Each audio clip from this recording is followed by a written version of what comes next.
So I'm here in Noel, Missouri at Bluff Dwellers Cave. 1927 apparently.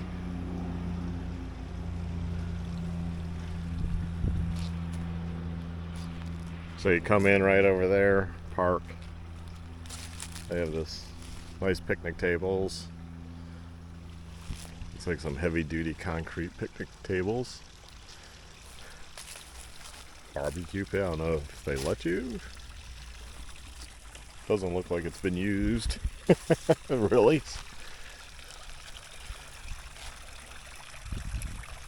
I'm still here a little early, so gotta wait here like 15-20 minutes for them to open. They open at 10 to 6, March through October, November through February, 10 to 5. Last tour is 1 hour before close. 1 hour guided tour, Rock and Mineral Museum, cave crawl box. I figured I'd bring you some cave videos, so we're gonna go check out some caves today. So hopefully there's a few different videos on caves in this general area. I happen to be in Bella Vista, Arkansas. So just figured I'd come over here. It's right on the state line.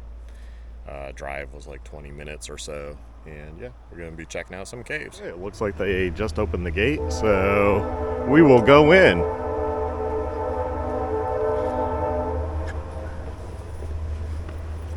Be careful of the stairs.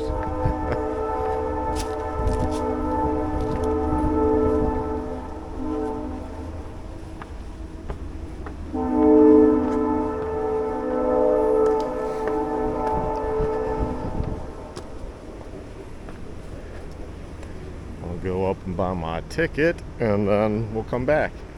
Well, it looks like cave tickets at gift shop. So, restrooms.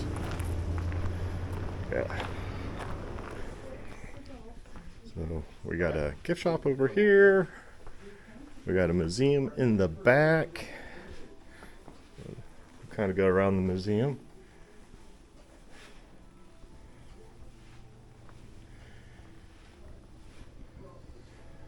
Oh, look at all the arrowheads.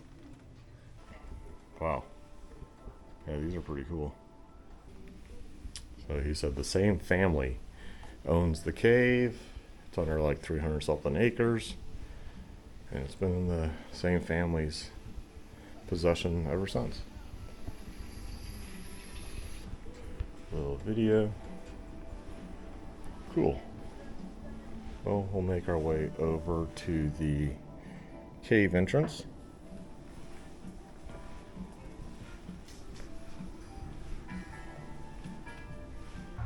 There we have it. Cave discovered in 1925 by C.A. Browning,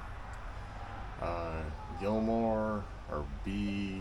Gilmore I think that is, and Bob Ford. Opened to public in 1927, the original opening, and the entrance was where exit is now. Cave is only 50% developed. So far, I like what I see, so hopefully this is a good tour and a good cave with good geology, and it's a lot of fun. Of course, the tour guys usually make it. So.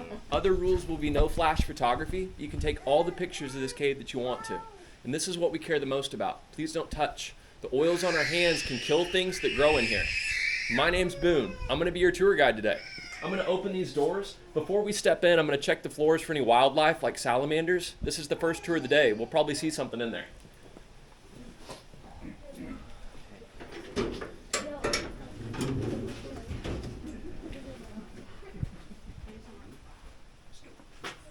Okay, I'm going to have you folks head on into this wait for guide sign down here on the left.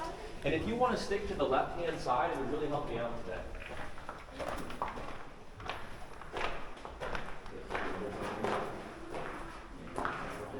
They own the land above this rock and down past the road you drove on today. There were a couple highway surveyors building a road down there, and they had asked Arthur about caves in the area. 2 surveyors and Arthur Browning decided to dig down into a hole about the size of a basketball, and this is what they found. That never gets old. You guys can follow me.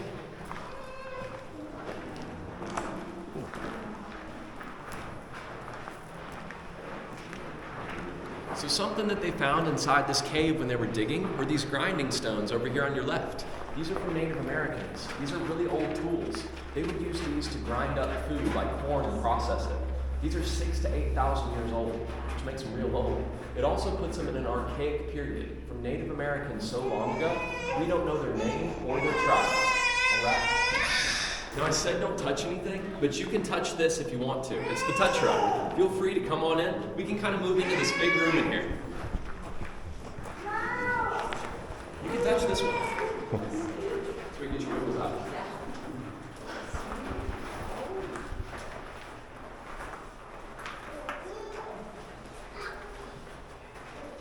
So this rock is really smooth at the top, and it's kind of rough at the bottom. Those smooth places, we've just really touched a lot. This right here is more than just a rock, though. It's really a stalagmite. And sometimes I say they might reach the ceiling. Water was dripping and this was growing. But this won't grow anymore because we've touched it too much. It's dead now.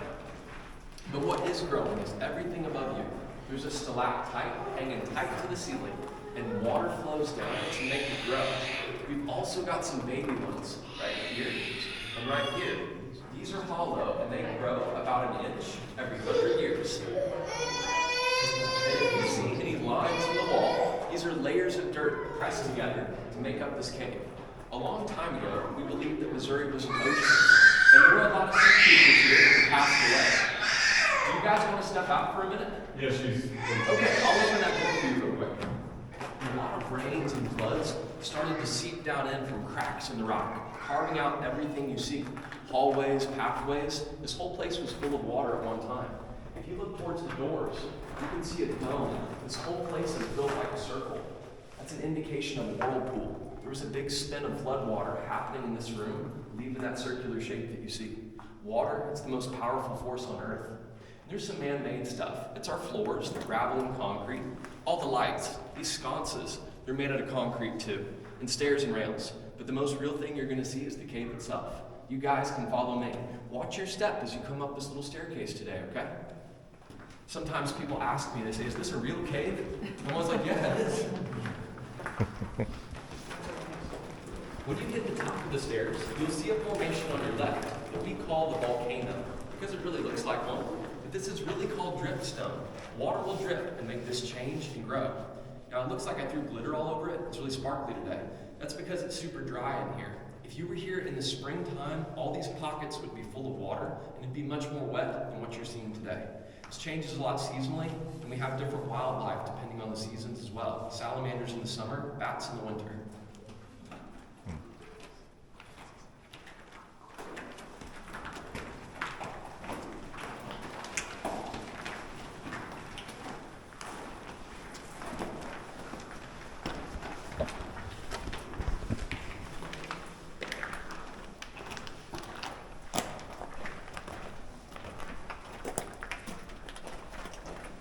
This hallway ahead of us, this looks like it goes on forever. And if I told you it did, you'd probably believe me because I'm a tour guide. But it only goes a few hundred feet back. Water like a river pushed through there, carving that hallway out. And all over this back wall, there's a bunch of black and gray. It kind of looks like people touched. But this is really from ash and soot. This is an old Native American fire pit. 6,000 to 8,000 years ago, Bluff dwellers gathered here with their grinding stones and little fires. This could have been a spiritual place or a meeting area, so we call it the council room. This would have been a good storm shelter or food cellar as well.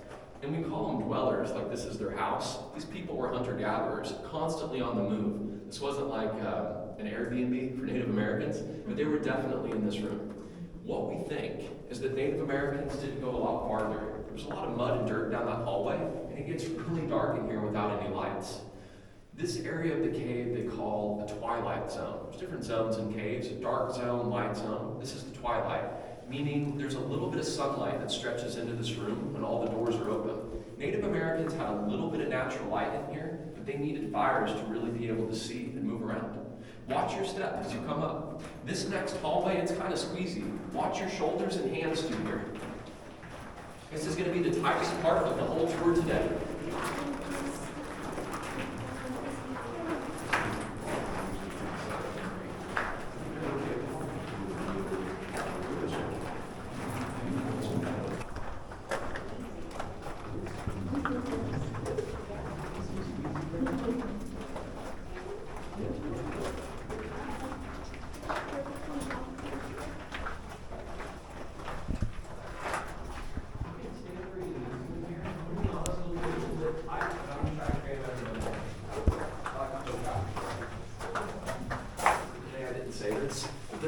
called limestone, and this is the rock that the cave's made out of. There's limestone being made in the bottom of the ocean right now. And this looks like I spray painted peanut butter everywhere, but this is called flowstone. And as water flows down, mud and dirt stick to that wall. This is a living and growing thing. And it looks pretty soft, but if you really did touch that, it would feel like the touch rock. This whole place is lithified or has that like rock texture to it. In our ceiling, this is what's really different. This is called chert. This rock has a bunch of quartz in it, or silica. That means that water can't change the ceiling. This isn't gonna dissolve, erode. That's a really good thing. There is a hole back up here. And this is a dome, one of those circle shapes from the spin of water. A crack leaks rainwater from the ceiling. As water flows down, it made everything grow that you see on the wall right here. Now what I'm gonna do is I'm gonna go stand in this corner over here. I'm just gonna kind of like shimmy past you, and I'm gonna model this real quick. When you come over here in a minute, you can put your hands on this rock or this one, these two, and you can lean over and look down this hole. There's also a metal bar for you to hold on to if you want it. Try not to touch this back wall with your hands if you can, because it's still growing. I'm gonna step out of your way. It's also a real single file over there.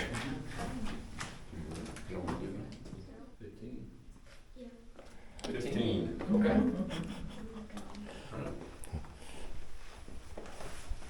Put the guy with the camera on the spot.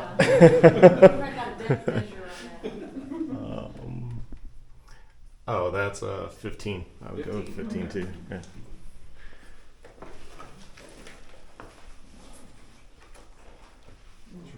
Anybody else?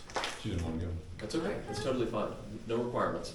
That hole is about 11 feet deep. And that's it. I had some close guesses. Now it looks like it's 30 to me. Those lines that go across the wall make it look a lot deeper than it really is. It's a real optical illusion over there. But your depth perception gets really weird when you're underground. There is a hallway beyond there that we won't go down today. It's really hard to walk on. But the real reason I don't take people back there is we try to keep it dark, where bats and salamanders have a really good place to live. Most caves, lights don't turn on like they do in here. Those dark places really matter. That goes about 250 feet back, about a football field of cave, past that metal bar back there. Because we preserve a lot of this cave, we still have a lot of wildlife, which is a really awesome thing. When you folks are ready, you can begin to lead the way back. We're going to the touch rock, that first room that we were in today, and I'll catch up.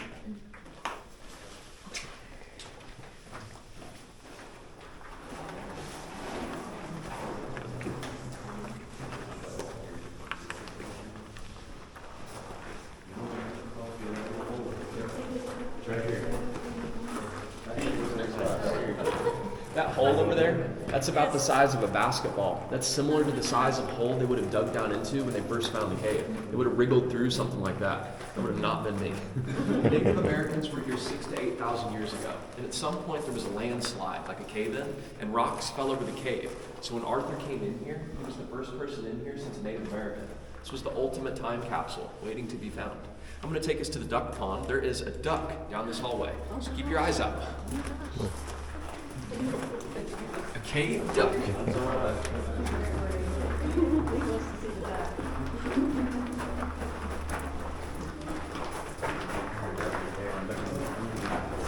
This is kind of a cool place to look up. Currently, we're only about 30 feet under the ground. I just think that's a really neat view. It gets kind of tight and then opens back up that way. I just follow that with my eyes a lot.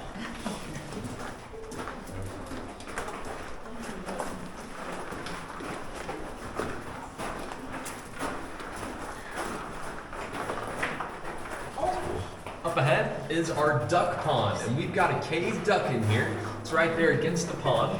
That rubber ducky was put here by a tour guide over 80 years ago, and it's been in the cave ever since.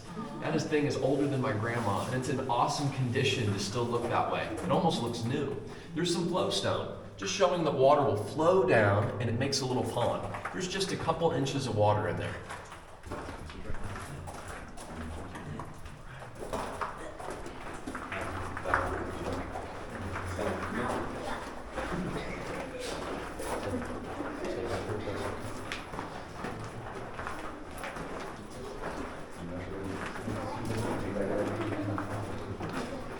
At some point today, you might see scratches on the walls, especially stuff like this over here. Now, this is not from cavemen, but it's from Arthur. He was down here digging with buckets and shovels, taking lots of dirt out. There's places you can still see dirt lines inside the cave. There's also places where there's shovel marks really close to the ceiling. That means dirt was almost head level in different hallways. That's why we think Native Americans couldn't make it very far into the cave. That was a lot of work. They excavated this place in 2 years with just hand tools, no excavator back then. It was a whole lot of physical labor.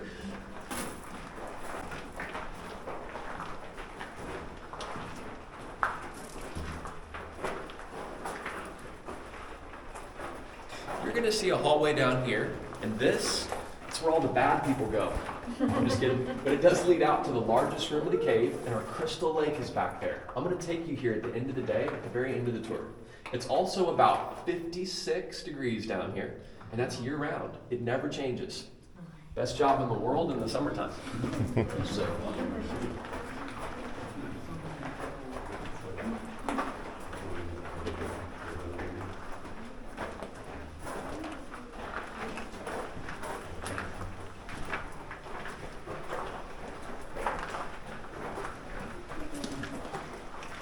lots of rocks in the floor in here.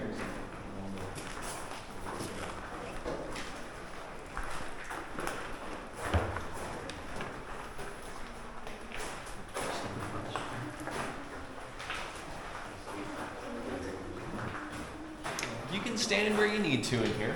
Something that I like to recommend to people is to stand near this puddle and just look up. We're about 100 feet underneath the ground right now. But any view looking up in here is honestly a pretty good example of the depth where we're at. All those rocks on the floor, there's a big drain underneath. It's kind of like a big shower drain. It's so the cave doesn't flood. And you can see a half circle shape up over there if you look up. That's one of those whirlpool shapes I talked about. They also call them fluting. Water was spinning and rushing down the walls to leave those impressions. Now there's also, this whole room's a circle. Here's half of a circle here, and here's its match on the opposite wall. There's a huge whirlpool happening in this room from flood water. All those floods came out of cracks in the ceiling. This is called a joint, and we are a joint-based cave. Cracks in the ceiling leaked water and helped create the whole place. Now what I think is really cool is this one runs north to south, and it made this north to south hallway behind it. Wherever the crack's at, it corresponds with the hallway. That means if this is north to south, the other ones are east to west. Also means our cave is pretty straight based on those cracks in the ceiling. You're gonna wanna watch your step when you come up here. This might be a little slick. There's rails to hold on to, okay?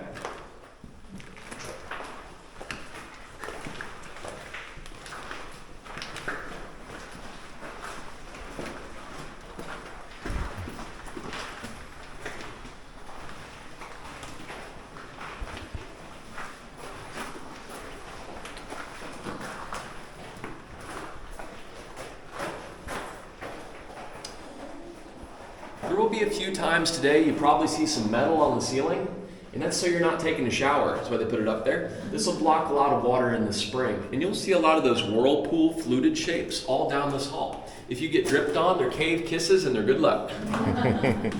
That's a fact.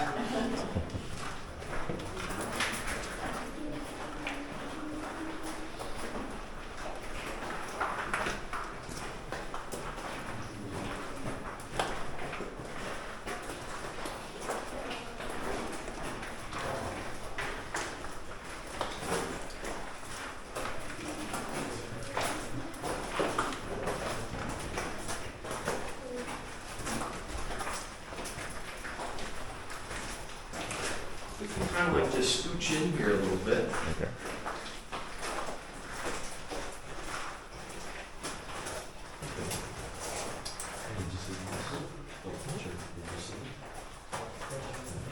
Now you can stand where you need to in here, and it's a little bit tight in here too. What I'm really going to recommend in this room is standing a couple feet back so you can see above you. There is a cave angel in here. There is a head, a set of wings down the side, and the legs down underneath. There is a mummy. Here's the head, the arms, and the legs. That dude looks like my brother.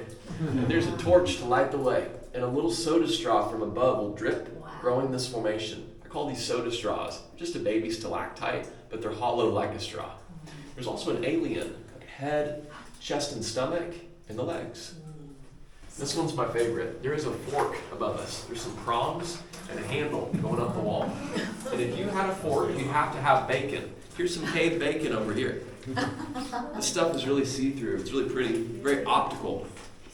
Scientists can actually look at these layers to determine what the weather was over millions of years ago. These are really called draperies. As water rolls down the wall, these will grow out in layers and attach. They really like to grow on a wall that's at a slope like this one.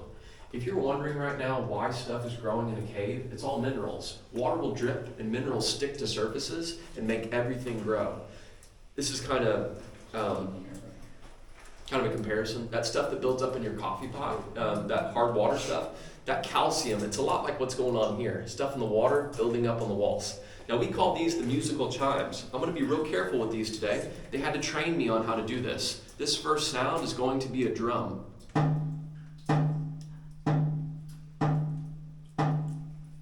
This is the cowbell.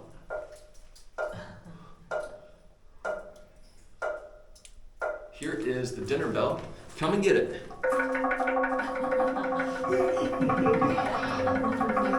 You're good. I'm just going to scooch over here a little. Here is a bass drum.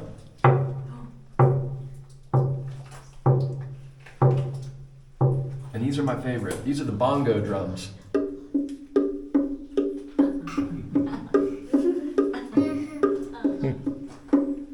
Pretty awesome.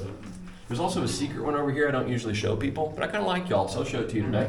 Here is the secret one. Boop. Hear it? In the 70s, there was a tour guide who was going down this hallway. This used to be part of the tour route. And he went down here and he couldn't see around the corner. And somebody started touching this when he wasn't looking, and somebody broke off a big section of drapery. It's pretty sad. Right here, this would have grown down and connected. We lost thousands of years of growth. This is still dripping. It can grow, but it's an inch every 100 years. I'm not going to see that grow back. That's why there's hands-off signs all over this room. This really got broken.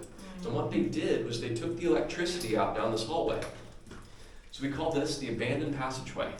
Now, this isn't part of the regular tour, but on weekends, by appointments, we take people through here with hard hats, gloves, and flashlights. That's part of our wild tour. We see this hallway. We leave this cave, get in our cars, and drive to a wild cave about a mile from here. If you're looking for like a very adventurous cave experience, I really recommend that tour. I'm not a salesman for this place or that tour, but that is worth the money. In fact, I'd pay some of my own money just to do that tour. There are some fossils on this back wall over here. There's one over there, and one right over there by you, sir. They look like little clamshells. That's really what they are. They call them brachiopods, but those live in the ocean right now. That makes us understand that Missouri was underwater, we think about 300 million years ago, if you can remember that. I'm going to have you folks lead the way back, and I'm going to follow you. When you get to that slope up there, watch your step.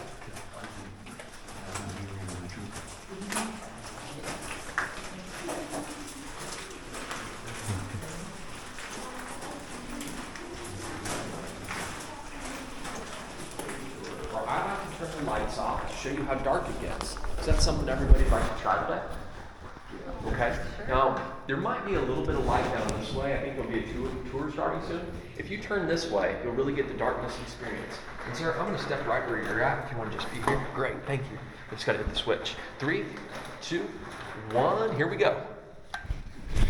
When Arthur was down here, he had a gas-powered lantern. Now I've got this fancy little flashlight. I'm going to kind of geek out about it.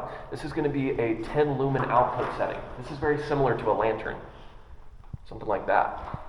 So it was unbelievably dark when he was working and digging in this cave. He was really brave. And bats use echolocation, making noises that bounce off these walls, letting them know where to fly and go. And I've heard like blind as a bat. Bats have awesome eyesight, but it's too dark to see. If you put your hand right in front of your face, you can't see your own hand in this kind of darkness. If we brought a set of night vision goggles down here, they wouldn't work. There's no sun, no moon down here. This is so much darker than when it's dark outside at nighttime. This is how dark I wish my bedroom was. Well, what I'm going to do is I'm going to turn the lights on in this direction back here. It's going to get very bright back this way. Here we go. This makes me think of like a mine shaft. It's a real old-timey feeling through here. We're getting ready to go east to west. You guys can follow me. Also, you won't see a lot growing in this one hallway. There's a lot less water in this one part of our cave. It stays pretty dry in this one hall year round. If I ever see this hallway real wet, it means the rest of the cave's flooded.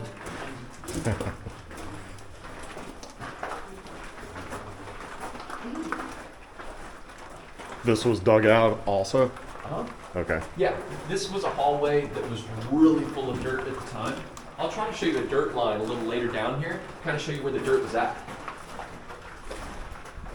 All the rocks were here. They dug a lot of mud and dirt so that people can walk through it. Okay.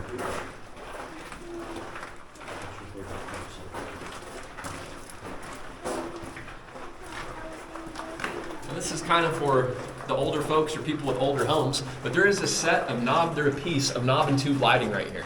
This is old.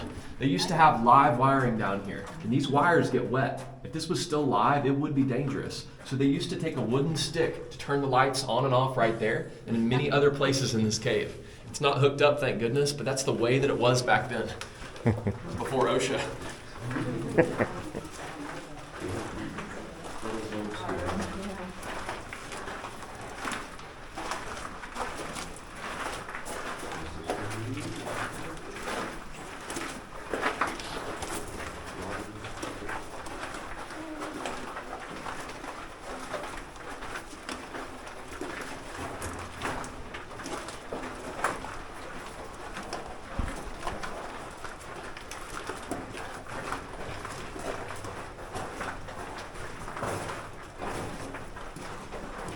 So on your left over here is a pretty good example of a dirt line. Dirt was stuck up about that high down the whole length of this cave, in this hallway, when they first found the cave.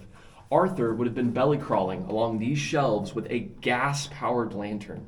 This man was a dairy farmer in his 40s, and he was doing more professional caving than anybody I've met. My boss is the grandson of Arthur. This is all family owned, and they still live right here on this same property. I like that we're still family owned and not commercialized.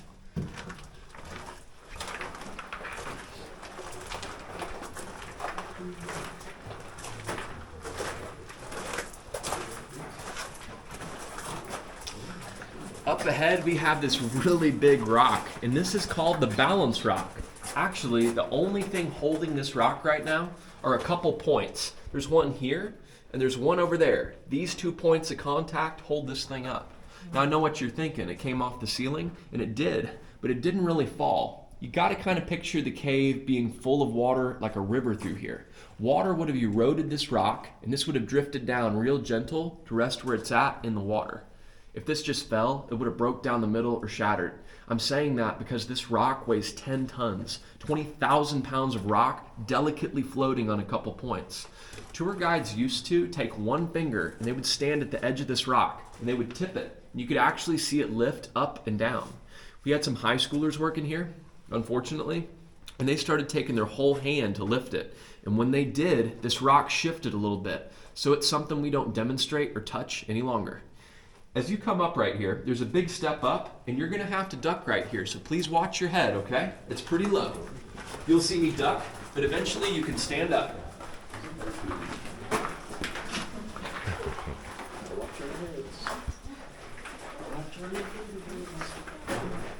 It's low. You'll be fine.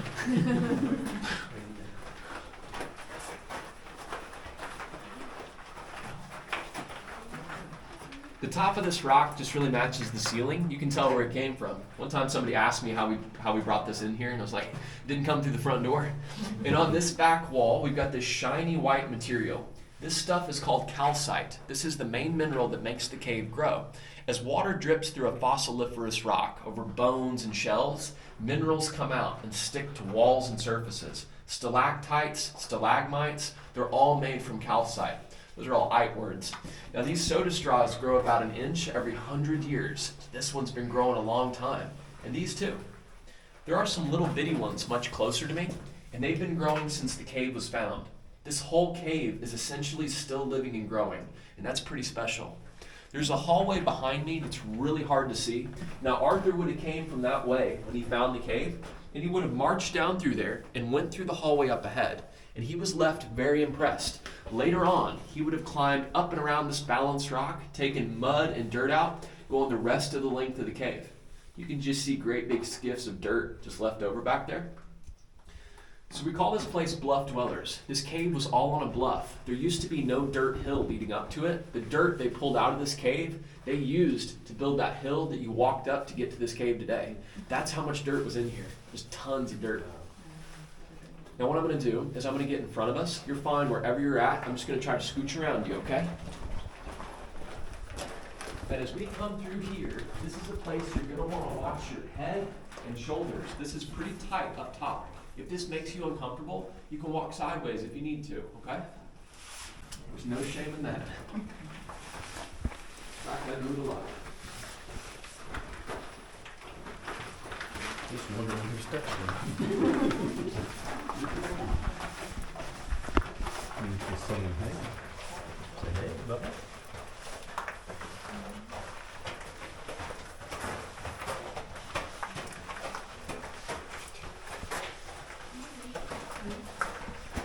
Up ahead is our lost city.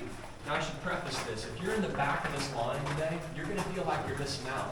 And you are missing out. But when we turn around at the end of this hallway, I'm going to make sure you see everything twice today, okay? I'm going to make time for you back there. We've got houses. There's a castle. And maybe like a little ocean or a moat back here. Looks like a place the Smurfs would live. That's what I think of. But this is all dripstone. Water will drip and makes little holes and makes these formations grow and change.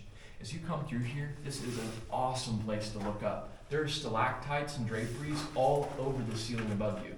That's my favorite view, looking up in the cave. It's going to be a little bit drippy through here.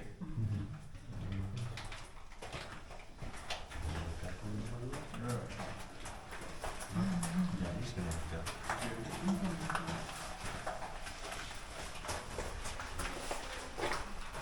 wanna lift it so you can see this?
Dripstone with floors. I keep saying dripstone like it's a buzzword. You see little holes that just run drips of water. That's what made these formations here. But there's a shelf in the back, kind of a tight place. Sometimes I'll see like bats, frogs, salamanders, stuff like that. Today, I'm not seeing a whole lot back here, but I'm going to keep my eyes out. Above me, there is a piece of okra. We got okra. We've got corn on the top. A turkey drumstick, and this is the good one, stay with me here. Here is the turkey, the head, the beak, and the beard. That's got there. Did you see it? So I can see about that, I'll show you again. As you come through here, watch your head. It's going to be really low where this white railing's at, okay? This is a place you want to duck. It's a place I bumped my head before.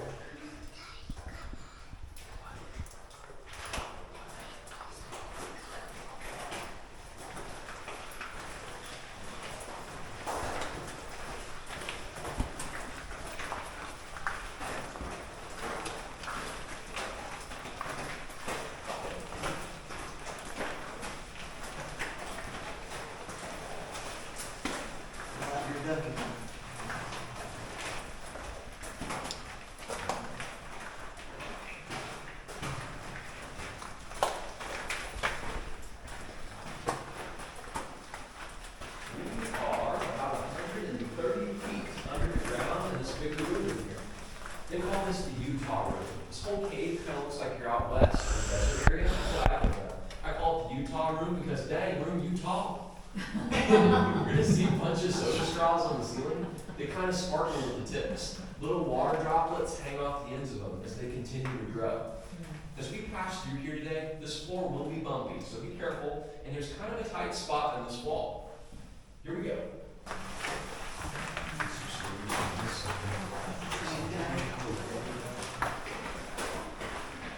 You can come on this other side too if you want. I'm going to try to fit everybody in.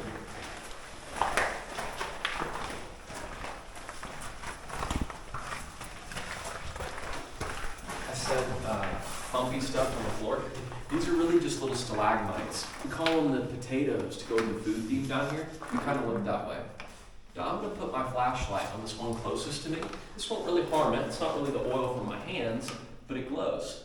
And anything full of calcite, these minerals, loves to glow when you put some light on it. It's super optical. I've spent a lot of time down here just shining my flashlight on different things. It's job training. There are some carrots up ahead. Here's our cave carrots. This is one of our postcards. And in the middle right here, there's a column. This is where a stalactite and stalagmite grow together. This can take millions of years to form. If you go to a different cave, you may see a column that's more impressive than this one. In fact, you probably will. But what they don't usually let people do is they don't let them get this close. There's always a rope or a big sheet of glass around something like this. Because we're small, family owned, there's less restrictions, we let people get this close to something. And I think that's really special. It's also really cool for a picture.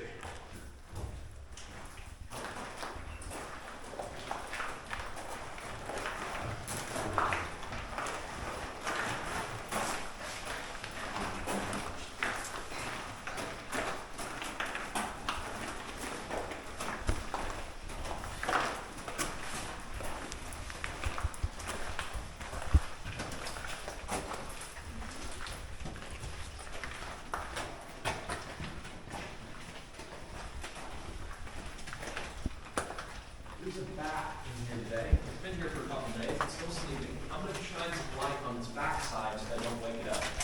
Here is a bat. There's a bat. Little fuzzy piece hanging off the wall. That's a tricolor bat. It's one of the two kinds of bats I'll usually see down here.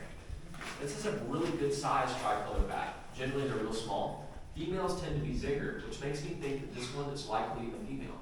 I tell people they look like a fuzzy little chicken nugget. They kind of do. There is a really awesome layer of fossils on this back wall over here. It's going to be hard for everybody to see, but if you look closely at any wall in these next couple rooms, you'll see them. They look like Cheerios, and they call these crinoids. They're the Missouri state fossil. If you live anywhere in Missouri, you can dig these up right in your backyard. They still live in the ocean right now. There's a layer of them here. There's a layer above that. There's a layer above that one. It's like a tree ring of what used to be in an ancient ocean.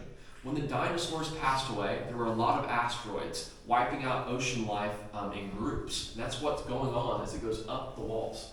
Old timers like my granddad used to call these Indian beads. They would wear them on jewelry when they were kids. They were kind of popular for a while. Up ahead is the Fountain of Youth.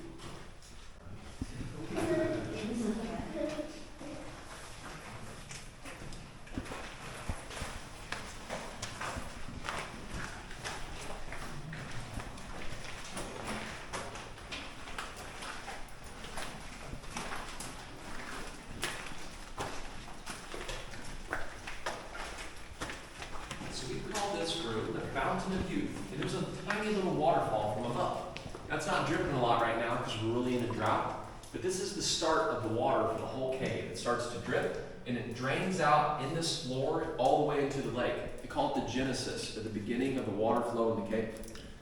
This is the Fountain of Youth, and they used to let people drink the water in here. You pay money, they give you a paper cup, you can take a drink.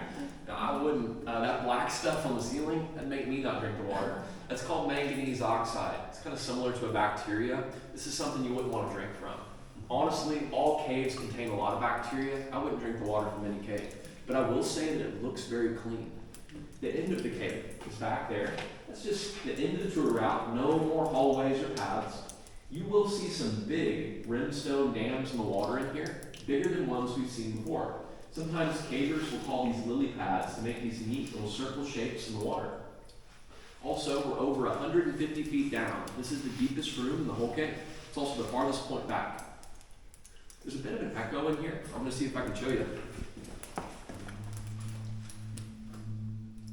When I stand on this crack, or that one, I'm just humming.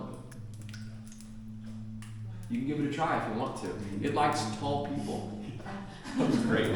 It likes tall people and low tones. Give it a shot if you want. Don't get disappointed if you don't get it, because I get to practice it every day. Does the cave ever close from flooding or? It hasn't since I've worked here, but it has before.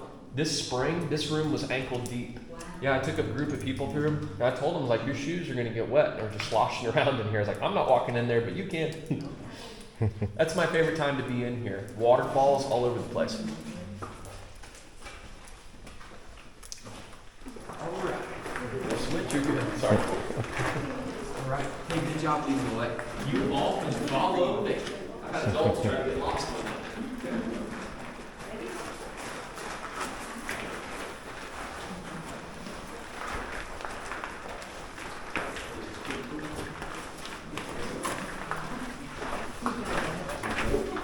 Shorter than what you think, okay? This is deceptive. And it's kind of like a funhouse hallway. And all these bumps along the ceiling, it's where people hit their head. Be careful as you come through here, okay? You can hit your head.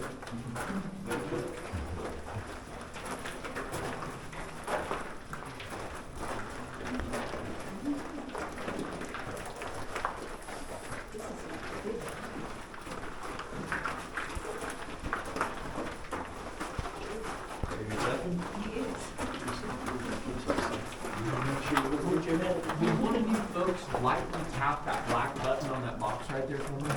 Thank you. Up ahead is the Crystal Lake. This ceiling is still pretty short, so if you're tall, be careful before you stand all the way up in here. It's deceptive.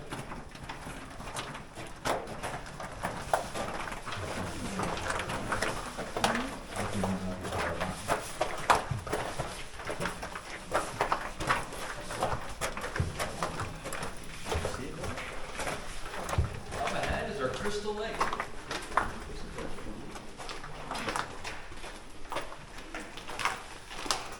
Now, if you see any footprints, especially by that light fixture over there, those are from a raccoon. He broke in a few years ago and made quite a mess. You can still see his little footprints. Now, it looks like there's rocks in the middle of the lake. I'm going to try to kind of simulate that with my flashlight. I'm about to pop a squat. Let me see here. There we go. Light that reflects off the ceiling makes this water look very deep, but there's only 6 inches of water. And there are no rocks. There's just dirt and water on the top.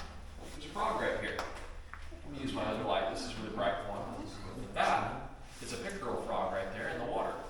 This is like the kind you'd find in the pond outside. We just drained a pond, kind of by the parking lot, and it's pushed a lot of frogs into this cave.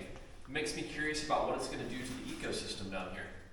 Now, I'm about to squat again, but you can just lean if you want. There's a dam back here, and at over 75 feet long, this is the longest rimstone dam in the state of Missouri. It goes all the way down to the other side, and over here closer to me. This is like a solid wall of minerals. Calcite would have created, there would have been a bump in the water of just calcite. As water washed over the top of it, it started to grow up. They call this a rimstone dam. So if we get a big rainstorm, water will wash over the rim or the top of it. Minerals stick to the rim of that rimstone dam, and that's what's going to make it grow. There's more water on the other side. It gets kind of deceptive back there too. But that's water back there where it looks like more rocks. This goes back by the balance rock. Big rock is just dangling. It goes about 300 feet back, I believe, and then it banks right real hard to get to that balance rock. The Fountain of Youth drains out into this lake and helps create it. This lake is really low right now. We're in a terrible drought. We're kind of interested to see if it's going to dry out or what's going to happen. This is lower than I've ever seen it. There is a hallway behind me that I will not take you down today. I call it the Forbidden Tunnel. But there's a lot of mud and dirt back there. It's not like a real safe place for a tour. This is an awesome example of what hallways used to look like back in the day before they removed that mud and dirt. It would have looked a lot like that. There's a lot of work for Arthur and crew. There's a man-made wall in the back here. They put this up many decades ago. Kind of wanted to put like an event space in this room down here. What I like to think about is if this rock wall was missing, if it wasn't here, this whole room would be connected to the one we're going to step down into. Now you are going to want to watch your step on this little staircase, and there is a low-hanging rock at the bottom of the stairs. This one's the rock of many names. Watch your step down here.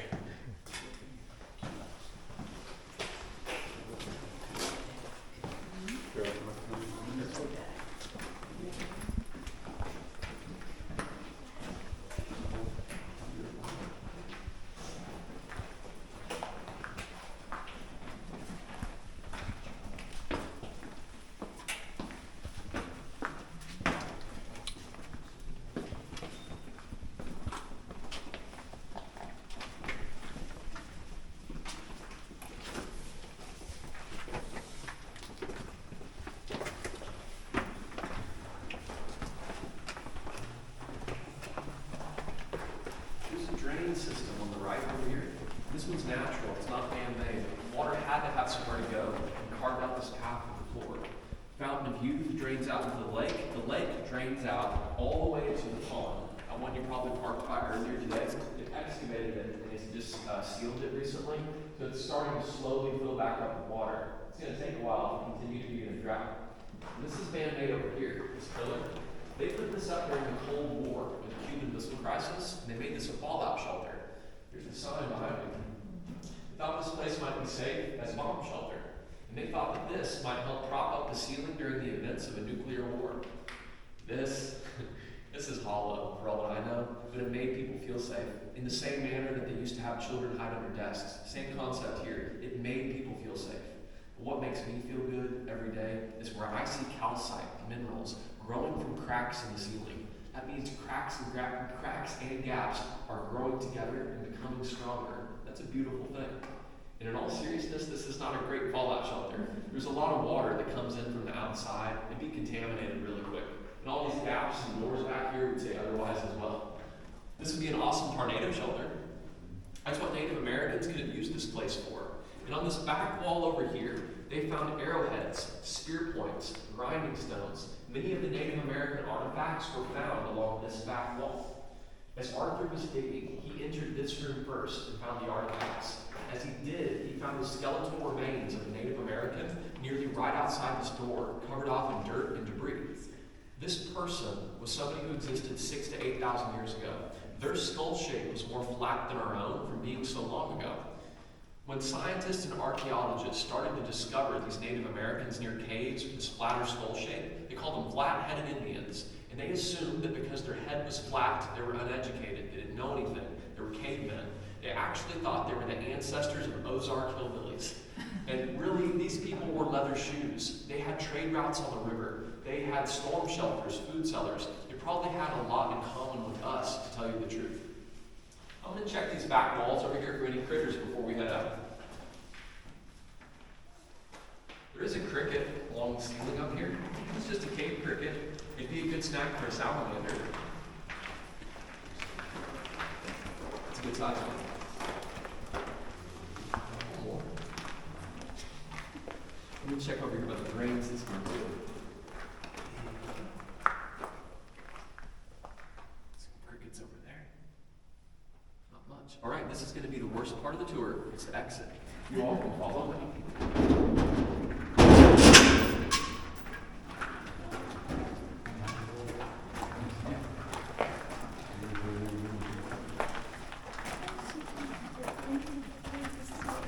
I'm going to come talk about a tree stump out here that's got that big fern on top of it, and I'm going to close this door behind us. This tree stump with the fern, this is a placeholder for where Arthur Brown and dug down in April of 1925. There would have been a hole right here, about the size of a basketball, on a big dirt hill. This was all covered off in mud and dirt. Arthur started digging, re-exposing this cave so that we can see it now. You can see evidence of the old landslide. Rocks like this slid over the top of the cave, covering it off 2,000 to 3,000 years ago before Arthur dug it out. Now, if you left a review on Facebook, Google, TripAdvisor, any of that, really appreciate it, okay? My goal here is to make sure other people know about this cave. Thank y'all for coming out today. My final verdict of the Bluff Dwellers Cave and Cave Tour. Cave is awesome, epic. You get to see a lot of cool stuff, cave bacon, stalactites, stalagmites, all that stuff. You get to see it, and it's awesome. The tour guide was perfect. You know, he knew what he was talking about. He had it down perfectly. It was great. Really enjoyable for families. Although I don't know why so many kids were out this year, so excuse, I guess, for the video. Kids will be kids.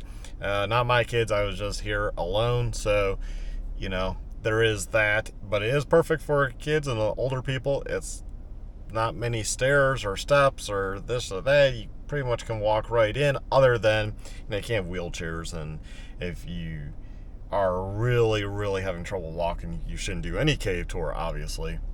But the gift shop was nice. The guy in there was awesome. The museum had a lot of geology, so that was cool. I would highly recommend checking out this cave in Missouri, Noel, Missouri, and I'll have a link in the description with all that information. And I'm not getting paid to do this or anything. I'm just doing it because I like to mix up my channel and bring you different things, and I love caves, I love urban exploring, I love other hobbies and interests, so I like to bring them to you because I think it's fun to share what one likes and one's passion. And I love caves, and this part of Missouri and Arkansas have a lot of caves, so check them out. Get out here, check this one out. It was $25. I think that's pretty reasonable nowadays to come out. It's privately owned, and it's been in the family for the whole time since it's been found, so that's pretty cool. Anyway, y'all take care, stay well, stay safe, my friends, and sorry the video was a little long. I wanted to bring you the whole shebang. Why? Because maybe in the future it changes, something happens, it gets sold, it becomes closed off. We have the whole video of the cave that at least I could see, and that gives everyone in the future an idea of what it was like, how it was, and if it's changed any. So y'all take care. Have a good one. Bye.